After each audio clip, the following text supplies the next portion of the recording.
Hey TinkerBlock makers! Today we're creating something really cool, using a potentiometer to control LED brightness with PWM.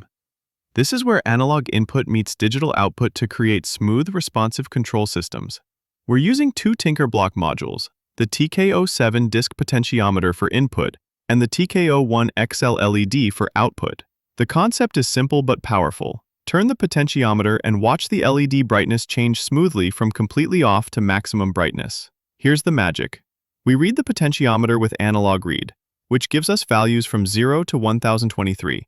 Then we use the map function to convert this to PWM values from 0 to 255. Finally, we use analogWrite to control the LED brightness with PWM. PWM stands for Pulse Width Modulation. It's a digital technique that simulates analog output by rapidly switching the signal on and off. The duty cycle, or percentage of time the signal is on, determines the brightness. Higher duty cycle means brighter LED. The beauty of this system is its smoothness. Unlike digital on-off control, PWM gives you 256 different brightness levels. Turn the potentiometer slowly and watch the LED fade smoothly. No steps, no jumps, just perfect continuous control. We also add smoothing to the analog readings to reduce noise and jitter. The smoothing function takes the average of the last 5 readings, which eliminates fluctuations and gives you stable, responsive control.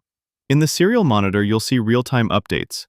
This gives you complete insight into what's happening as you rotate the potentiometer. The mapping is crucial here. We map the potentiometer range, 0 to 1023, to the PWM range, 0 to 255, and also to a percentage, 0 to 100, for easy understanding.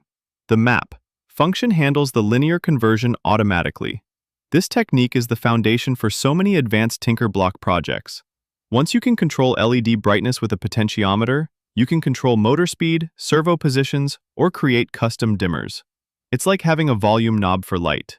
The TinkerBlock system makes this incredibly easy. No breadboard, no wiring, just plug the modules into the shield and you're ready to go. Both modules handle all the signal conditioning for you.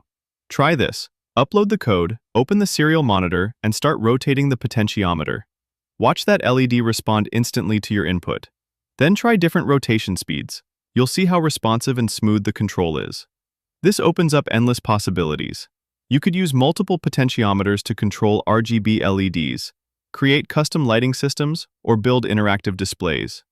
Analog input to PWM output is the key to making your TinkerBlock projects truly dynamic. Thanks for watching. Don't forget to like and subscribe for more TinkerBlock tutorials.